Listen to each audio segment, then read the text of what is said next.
Hi, I'm Nicole and I've just been diagnosed with bipolar II disorder.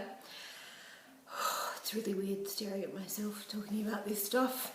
So basically, I've had for 3 to 4 weeks to kind of get my head around this diagnosis. I started seeing a psychologist 4 weeks ago because I've had a depressive state for 4 months, which meant that I haven't been doing much work and finances are going crazy and a girl's got to eat and pay the rent. So I decided that I needed to see a psychologist to help with the depression, which was diagnosed 6 years ago, and I've come to terms with that diagnosis many years ago, and I'm quite open and honest with my friends and even with my clients about the depression thing. But being diagnosed with bipolar II has such a different stigma attached to it. When I first, okay, let me start again. So my psychologist asked me within the first 5 minutes of our first session if I thought I might be bipolar. And the only thing that I really knew about bipolar was that it included psychotic episodes, which I've never had. So I just kind of thought, no. I said no, it's just depression. So we moved on. But funnily enough, the night before, I'd been watching Mental As on the ABC, which was a week of TV programs about mental health in Australia. And yeah, that night, a girl that had bipolar II was explaining that bipolar basically is extreme highs and extreme lows and sort of not much in between. And so she drew it on a graph like this. And I kind of thought, oh, is that what bipolar is? I thought it was, I didn't know it had anything to do with that. So yeah, so when he mentioned it, I still just said no, thinking that, well, I don't have psychotic episodes, so of course not. But as soon as the session finished, I decided to actually look up what bipolar was. And reading through all of the symptoms of the ups of bipolar II, I realised that it was basically a dictionary of my life. So the website that I looked on was the blackdoginstitute.org, which is an Australian website, and it was really helpful actually in explaining what it was, what the treatments were, how you can get a diagnosis, that kind of thing, and also pointed to some support groups. So it's a good site if you're watching this and haven't been there and are looking for some support. But basically the ups that it talked about were things like being extremely optimistic and confident, overly confident, which I pretty much am in most areas of my life. Things like excessive alcohol and drug use, things like getting tattoos, things like doing a lot of risky things in your life. What else was there? Thoughts racing, so going from plan to plan, thinking that you can achieve anything, and there were some further things, things like delusions of grandeur, delusions of other things as well, hallucinations, that kind of thing. So yeah, both of these were included in there's 2 states of ups. One's called mania and the other one's hypomania. And yeah, most of the states of hypomania really applied to me. I don't drink anymore, but I used to drink quite a lot.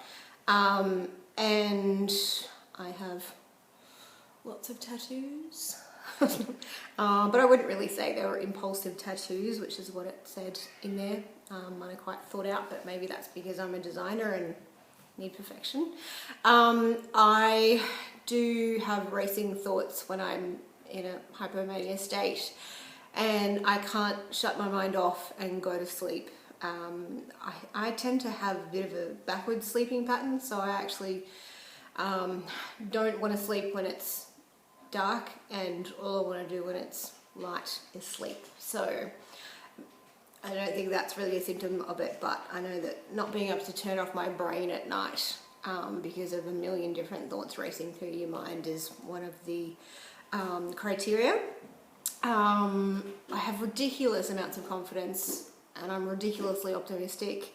And the reason I know this is because all of my friends and people that know me often comment, you know, how do you have enough confidence to go out there and do all these crazy things that you do? So, yeah, bipolar II apparently. And yeah, also like a little bit of delusions, slightly. The only one that actually I can think of is thinking that my grandmother stopped by to say a little hello on her way out of this world, which wasn't a vision, it was just a feeling. And I've expressed that verbally to people who thought I was pretty nuts, of course. And I also have so many feel like I have so many coincidences happen in my life, and think that things are all related and connected and that kind of thing, and you know, I really get freaked out by that kind of thing. So that was one of the things that it was another criteria of being bipolar II or having hypomania. So yeah, I kind of, and also you know, when you're extremely happy, feeling like you're high as a kite or on ecstasy and that kind of thing, and you know, just feeling wired and buzzed and not wanting to stop talking and that kind of thing. So yeah, I definitely feel high when I'm extremely happy. And what's really weird to me is, not weird, but what's hard to comprehend in this diagnosis is that my happy states aren't normal. I kind of assumed that, you know, everyone felt quite wired and crazy when they were happy, and that, you know, lots of people experience coincidences, but I didn't realise that my coincidence level was a lot more than everyone else. Or maybe I do. I mean, all of my friends, and myself included, have always, you know, whenever I'm talking about my latest project or adventure or whatever, my friends often say, "You are nuts. How do you do all this stuff? What, you know, how can you just go out there and do all these crazy things?" And I guess, you know, I've always known that I was a little bit different in terms of being able to do just anything that I put my mind to. Even if they fail, and if they fail, I'm ridiculously optimistic, and I say, well, at least I learn a lot out of it. So yeah, anyway, I wanted to start this diary because I think that there is a massive stigma attached to the term bipolar, whether it's bipolar I, II, or any of the other types. And I have told my friends, who of course have been amazing and accepting, and well, not told them that I have actually been diagnosed, but have talked to them about that I'm worried that, you know, that I will be diagnosed. So I've had all this time to comprehend this diagnosis, so that's why I'm not kind of flipping out right now. And apologies if I'm skipping from sentence to sentence, because apparently that's another trait of being bipolar. So, right, the reason that I wanted to start a diary was because I think it's going to help me in terms of getting my thoughts down on paper, but instead of on paper in a video blog. And I'd also like to anonymously help anyone else that is going through this stuff, and just to help them know that they're not alone. I've found a few YouTube channels that are doing video blogs on their bipolar and watch them, and I think they're fantastic, but hardly any. In Australia, it's supposed to be 1% of the population that experiences bipolar disorder, and 1% doesn't sound very much, but actually apparently that means it's quite common in terms of, yeah, anyway. So I'm going to try and record some of my different states. Really like to record my depressed state. I'm sure there will be a day coming up soon when that happens. The depressed state that I've been feeling over the last 4 months is different to other depressive states that I've had in the past. The depressive states that I've had in the past have just been kind of not knowing what it is and just feeling a bit like, oh, I'm sick, mum, and I don't want to go to school, but you know, not knowing, you don't actually feel sick, but you just can't cope with going out into the world and doing anything. I work for myself these days, so maybe that's why this depression is a little bit different, because I don't have a boss to ring up and say, I can't come in, I'm sick. I've only got myself to get myself out of bed.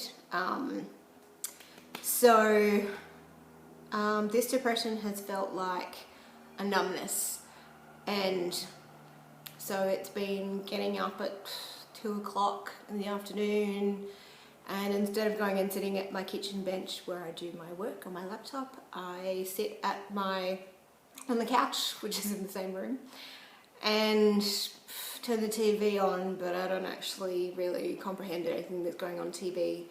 I just pretty much stare into space and feel numb. I don't really feel anything. I don't think about anything other than feeling guilty about not doing any work. I feel it's kind of a sadness, but I wouldn't say it's actual sadness. It feels hazy as well, so a bit like a cloud. And I just have no desire to do anything. The one thing that I have found that I've felt a bit of desire to do is a few little fun creative projects for myself or for friends. So I've said to myself, all right, well, if you're not going to work and you want to do a project, get up and do a project, and maybe that will make you feel better enough to then do a little bit of work. So, and that actually has been helping. I've also, at the start of the 4 months, taken myself off alcohol and sugar. So, which I did 2 weeks into actually starting this major depression. So it's not the cause of it, but I think that's what's helped prolong it, as well as living on my own, and even though I had a flatmate, but he was never here. So yeah, I think there's many factors which have contributed to this depressive state, but luckily now it looks like I'm on the way out and I'm getting a lot more work done every day. You know, it started out being, can do maybe an hour each day, and now I can do 3 to 4 hours each day, and the work is all flowing back in, which is fantastic. So money is becoming less of a stressor, and yeah, once the money is not a stressor anymore, then that makes life a lot easier too. So that's my first video blog post on my diary of being bipolar type 2. Hopefully I can be bothered to do some more, and hopefully somebody watches this one day and understands that they're not alone. Thanks.